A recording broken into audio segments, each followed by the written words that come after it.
Well, welcome everyone to the Evolving Man podcast. I'm the founder of the Awakened Man and your host, Alan DeMonso. Many men growing up struggle with being picked on or teased for how our bodies look. As young teenagers, we're getting bullied. Acne becomes a challenge for us, and we just have these feelings of not fitting in, especially in school. And you see, my guest today has such an amazing hero's quest about his transformation from not feeling that he was worthy of anything in life to leading and now mentoring men. And before we get into today's interview, I just want to remind you of our brotherhood, the Band of Brothers. This is our mentoring group of community of strong, resilient men, where each man is dedicated to the growth of himself and those of his brothers. And while that's a phenomenal program with great results, if you're really interested in raising the standards that you show up in life as a husband, a father, or an entrepreneur, then I encourage you to participate in our Heroes Quest. It's a 90-day mentoring program aimed to improve at least one aspect of your life. Now, you can find all of this at our membership site at the Awakened Man Training Academy at members.theawakenedman.net. And with that, let's get on with today's show. Today's man knows who he is, where he stands, and what he aspires to become. Solid in his convictions, owner of his destiny, ever evolving into husbands and fathers our wives and children expect and deserve. We are the masters of our life and the leaders of our homes and community. Welcome to the movement. Stay strong, my brother. Well, as you know, everyone, I like to get started with asking a few questions just to set the stage and get us ready for today's discussion.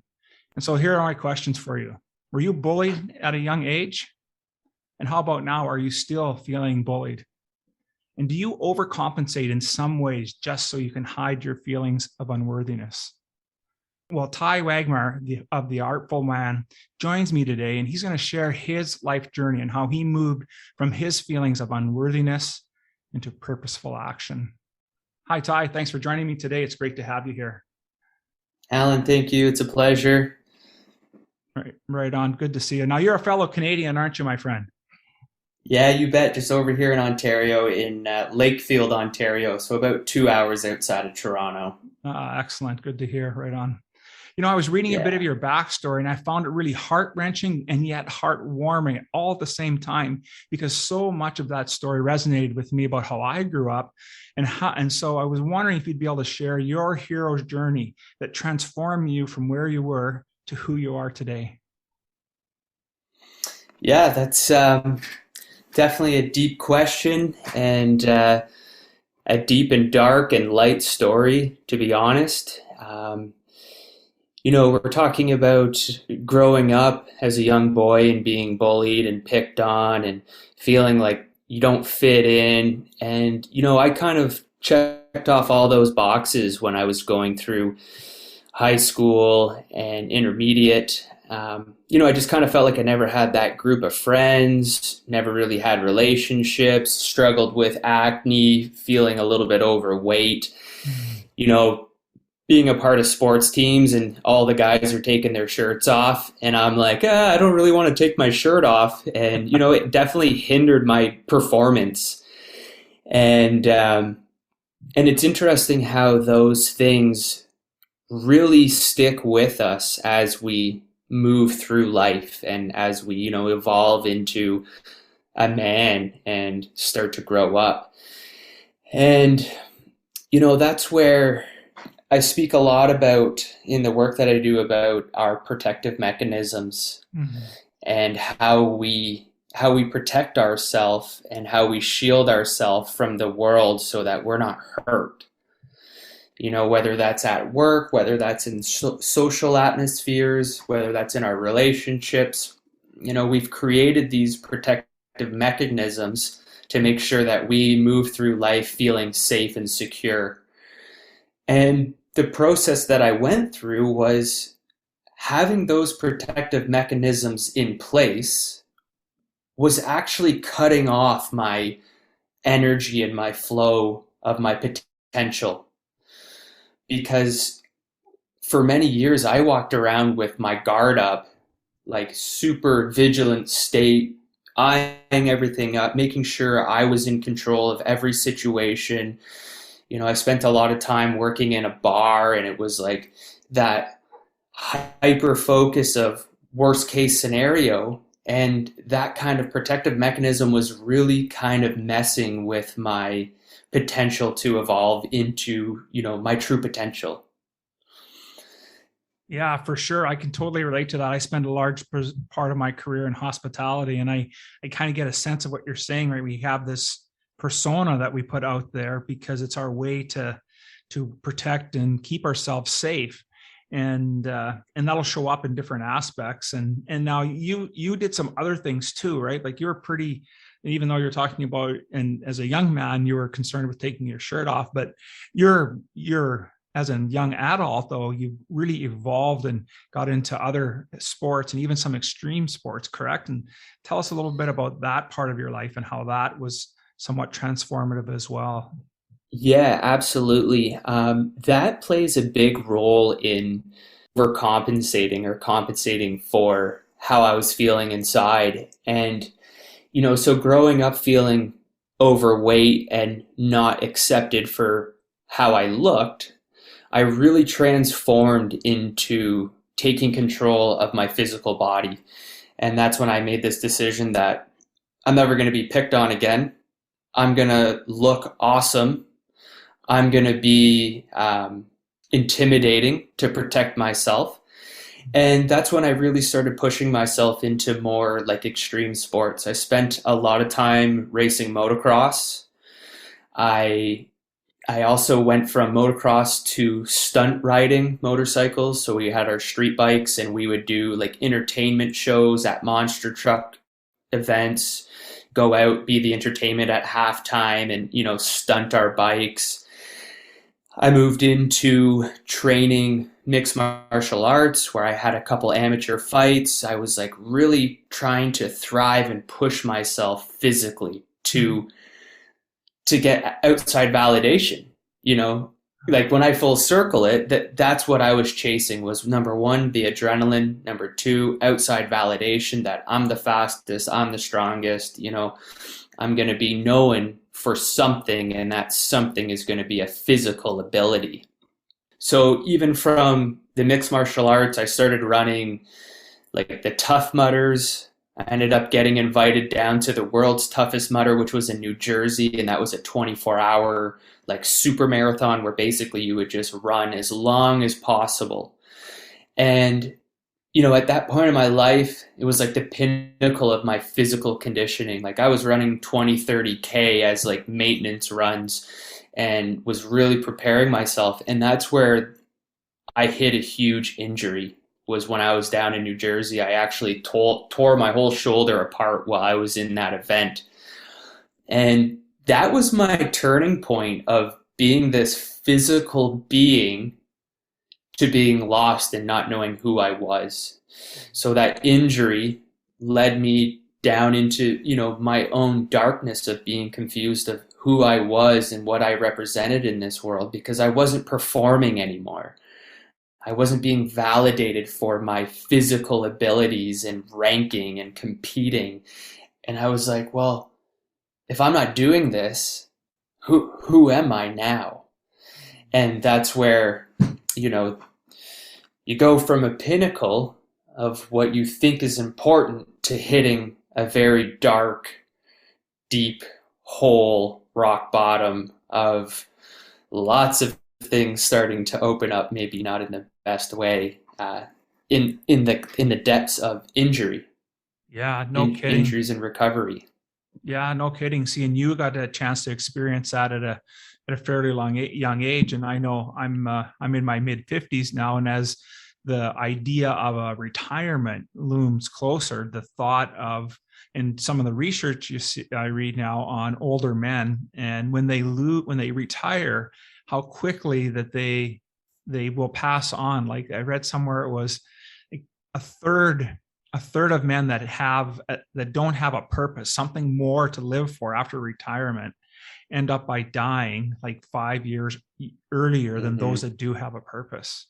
And it's a sad state when you're at that age in life. And now you're starting to discover that at a far earlier age, but it's not any easier because it's still a journey to go through. And so you talk about navigating your way out of this darkness, right? And you talk about it not being a linear process. And I wonder if you can describe that for us of what you mean by it not being a linear process. Yeah, absolutely. It's when we hit our own rock bottom, and whether that's an injury or a relationship loss or a career loss or addictions, and I had kind of experienced all of those in that time period. We have a choice. We can either stay where we are, or we can start climbing out of it. And that's where, when I'm saying it wasn't a linear process, it wasn't a straight ladder climb. It wasn't a straight ramp. It wasn't a steady incline. It was like a roller coaster of ups and downs, and getting sober and then going back into addiction, and dealing with drugs and alcohol really hindered the recovery of my body, which then really kind of affected the way that my mind was moving through this process. And that's where, through a lot of the things that I'd self-educated and some of the mentoring that I had in my life, I've kind of just realized that it's not just going to be a steady walk. It's going to be a leap, a jump, a crouch, a crawl, a pull up, a run up the hill. And it's once we get I guess I could say, the idea and understanding that we are our own drive, and that it isn't going to be the easiest, but as long as I keep taking one step forward, I'm going to make my progress in one way or another. Absolutely. That is so true, Ty, that it's about one foot in front of the other, one foot in front of the other. And that's what gets you through. And it's not about that straight line. That's so true, and very insightful for a young guy to have that, especially with what you've gone through. Now, you've also talked a little bit about, you had to lose yourself in order to find yourself. And I wonder if you can expand on that thought as well.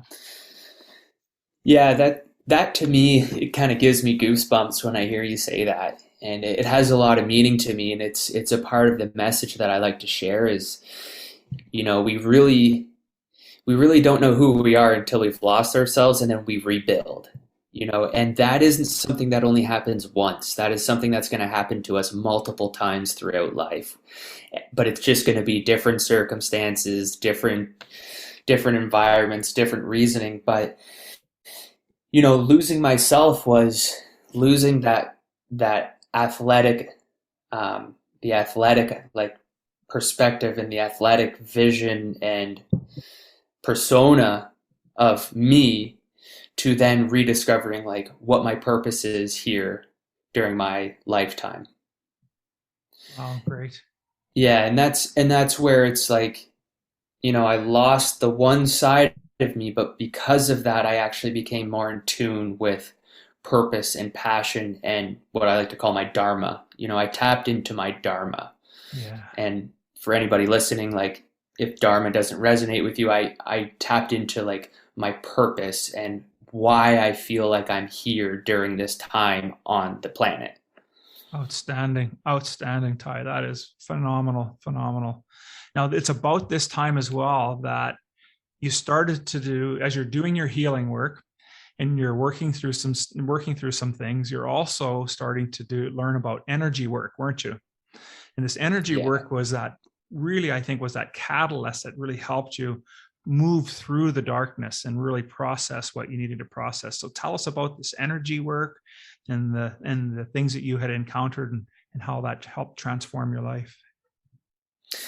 Yeah, so, the energy work started with my own personal practice. And it started with learning and educating myself on yoga and meditation, and also in empowering practices like self-reflection, journaling, and spending a lot of time in nature. I started to kind of reclaim my power and my connection to the divine and the energy that is surrounding us and the energy that's flowing through us. And when I started to kind of connect to that internal part of myself is when the doors started to open and the teachers started to come in. And that's what led me, synchronicity, and one event led to another, is what led me to a coaching institute, an actual in-person coaching school. And that's IPEC, if anybody's interested in looking it up. IPEC, IPEC coaching. And what they focus on with coaching and their model of coaching is looking at everybody as energy. And we're all resonating at different levels of energy. And we can be in a catabolic state or an anabolic state of energy. And unfortunately, a lot of the people nowadays are in a catabolic state. They're in a negative state of energy. They're not resonating in a positive frequency. They're not happy with their job. They're not happy with their body. They're not happy with their relationships. So their vibration isn't that high. And that's where the coaching came in, was how to evaluate somebody and how they're resonating, and how to take them through a process to just step it up a little bit, and then just step it up a little more, and then a little more, and just work through different techniques and different kind of, practices to help them move through and shift up in their level of resonance. And that is what, sparked the coaching. Of course, like that was my dharma, was that and public speaking. I've done a little bit of public speaking about, health and wellness and just the way that we show up in this world. And again, each event leading to another event, and synchronicities just kept opening more doors that just, I kept up my self-education. I just kept going deeper and deeper and deeper, where right now I'm actually enrolled in Dr. Gabor Mate's Compassionate Inquiry. And that's nice. A 1-year intensive training that evolves around addiction and trauma, which again is energy and how we show up. So it's been quite a wild ride, for sure, to say the least. No kidding. Well, you're definitely a student learner, a lifelong learner. And I think that's, as men, the more that we do that, the better we get to understand who we are as individuals. And I think I really applaud you for continuing that growth and not getting that sense that I've arrived, because we never truly have arrived. And there's always more to learn about who we are, right? And Gabor Mate's stuff is outstanding work. And I think you're going to do phenomenal with that work. Now, you mentioned him, but there were 3 mentors that I noticed in doing some research that seemed to really resonate with you. And wonder if you could tell us a little bit about how the impact that these gentlemen had on your life. And the 3 men that I have are Francis Wheeler, David Deida, and John Wineland. So tell us a little bit about each of those individuals and their impact directly on you and your transformation. Yeah. So those 3 gentlemen, in my perspective, are 3 of the leading mentors in men's work and initiation of being a man and the masculinity within this time period. And Francis Wheeler, he really talks a lot about the initiation process that a lot of us men aren't going through anymore because of how cut off we are of, like tribal times. And like, that's what he talks about is like, in the past, in the tribes, the men had to go through an initiation process to become known as a man in their community. They had to do something kind of outrageous and be in the forest by themselves with no clothes on for X amount of time and come back, and they would come back into the community as a man, and they would sometimes even get a new name. And that's why I really like his work, because he's teaching this idea of initiation of men in Western civilization and in modern times. And when we learn about initiation and we start to kind of, if we start to kind of think about our life, we can actually start to see times that kind of were an initiation process. Like, when did you leave the nest? If you've left the nest, maybe you haven't left the nest yet, but like, when did you move away from your mother? When did you go out on your own? When did you, start to become something for yourself? So that's where he touches a lot on that. And I highly recommend anyone into men's work to have a look into his work. And then David Deida, he again is like one of the leading men who talks about masculinity and the feminine within every individual. Whether you're man or woman, you have a feminine energy and you have a masculine energy. And it's about becoming aware of that, learning about them, finding a balance, being harmonized between the two of them to really start your evolution of healing and relationships and the way we connect with our partners and the men around us. And yeah, The Way of the Superior Man is one of his profound books for men's work. Yeah. And the other one he has is Seeking Sex Through God, which I haven't read, but my partner has. And she was the one that actually led me to The Way of the Superior Man. And, I read that book, got hooked, and I actually took his online training as well, which was like a really cool experience. And then John Wineland is actually kind of David Deida's protege. And John Wineland studied under him for years and years and years. But why I list them both as kind of men that I look up to is because John Wineland is he has a different language to the way that he teaches the type of work.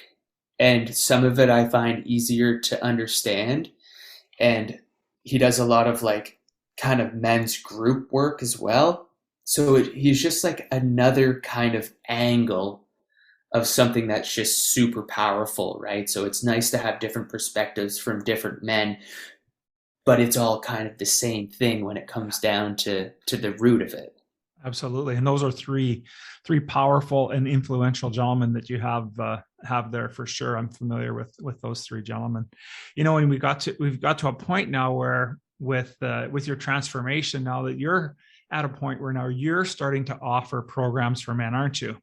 And so you have Yes. a few different things. So tell us a little bit about the work that you're doing now in around this men's work idea.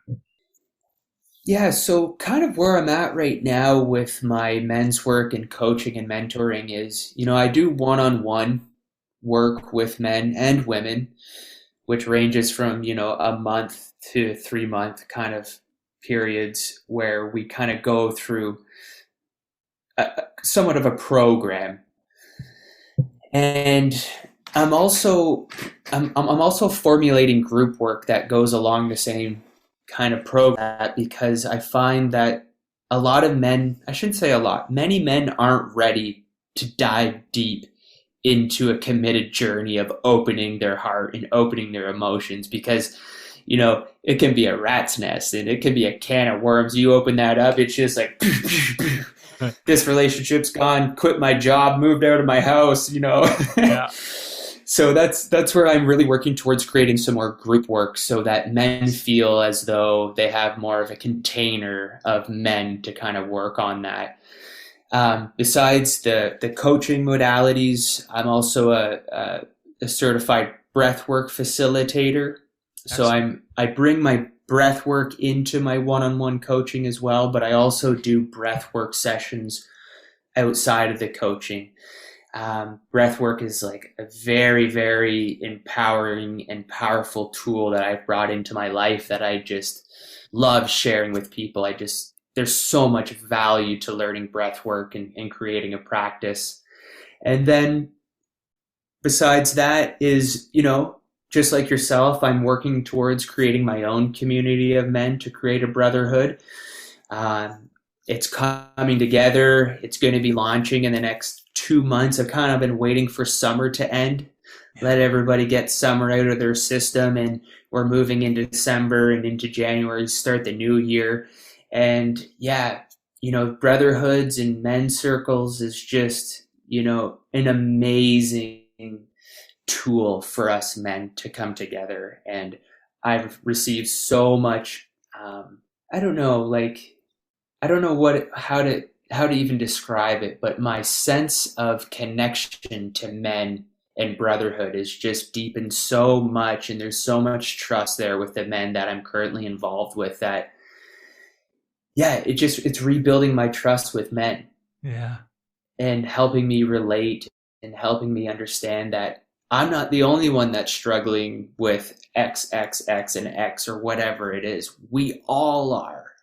And when we realize we're all struggling with something, we don't feel as alone anymore. We have a sense of community and support and a safe container. So those are the things that I offer and working on. And like you said, it's just a never-ending journey. It's always evolving. Absolutely. And that is great work that you're doing, Ty, because it's so needed, right? And there's programs for men out there, and there's just not enough, though, that are focused strictly on men.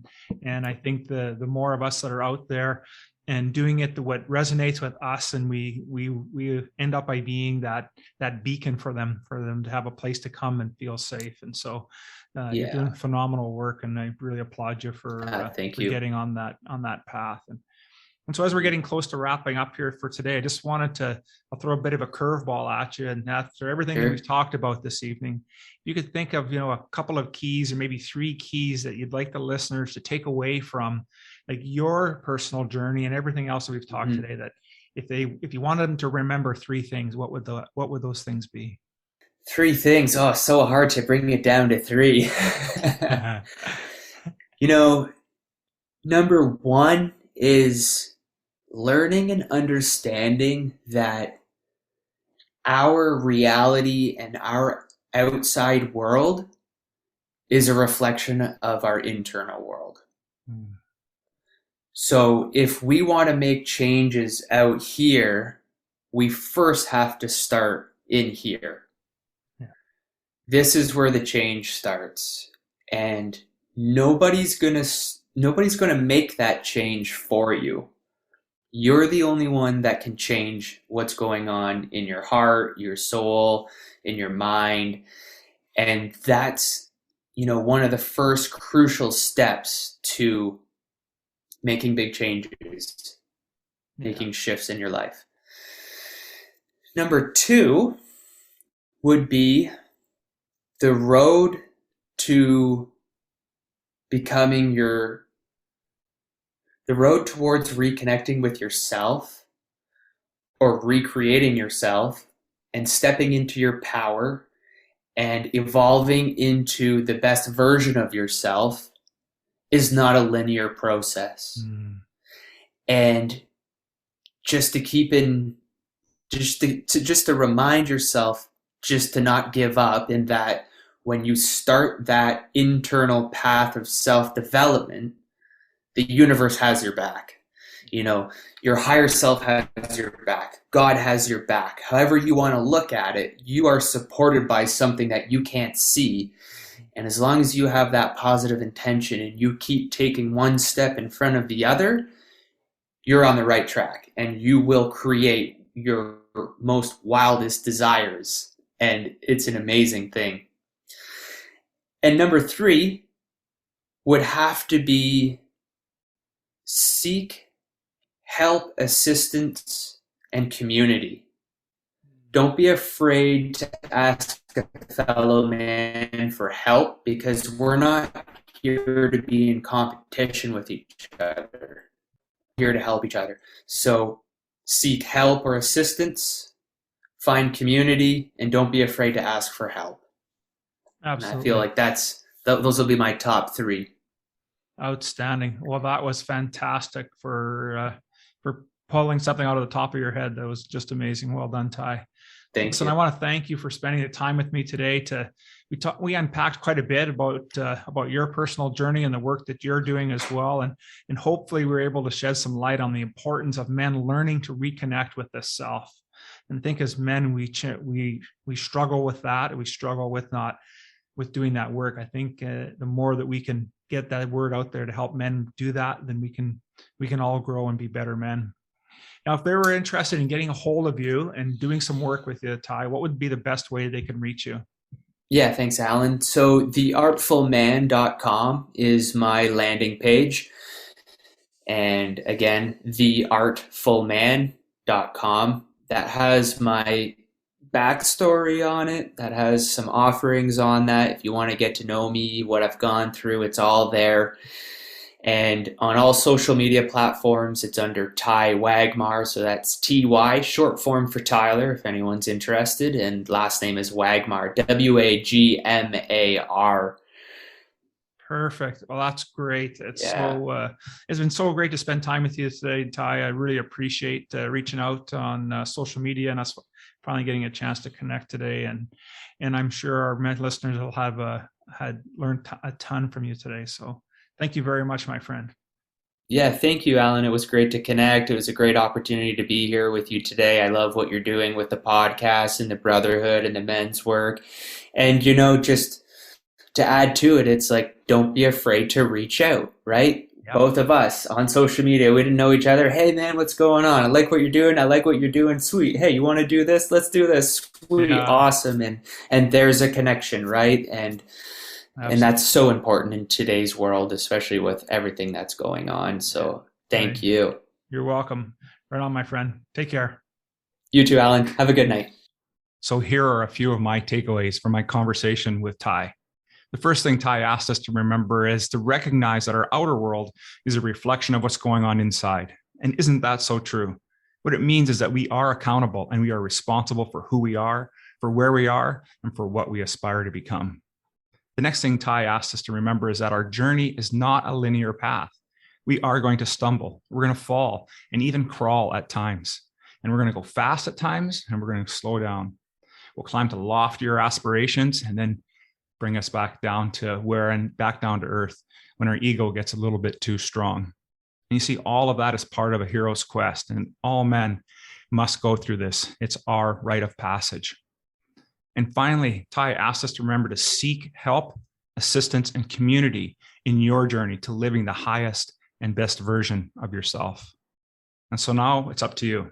It's time for you to take some action. You can do that by reaching out to Ty and joining his programs.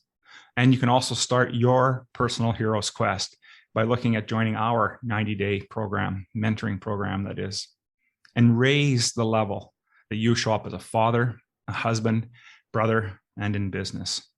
So I'm going to make it real easy for you. At the bottom of this page, there will be links for you to reach Ty, reach out and speak with him, and links to contact myself and have a one-on-one to discuss to see if you're a fit to start your hero's quest. Now you may wonder, why am I saying is it going to be a fit? Well, I can say over the years of doing men's work is that not all men are ready to commit to do what it takes in order to make drastic change in their life. But those that do see such huge advantages, such tremendous change in their life. And if you're that kind of man, that you're ready to make that change, then I look forward to working with you in our brotherhood. Aho, my brothers. Thank you for listening to the Evolving Man podcast. Are you ready to own your destiny? To become more the man you are destined to be? Join the brotherhood that is The Awakened Man at theawakenedman.net and start forging a new destiny today.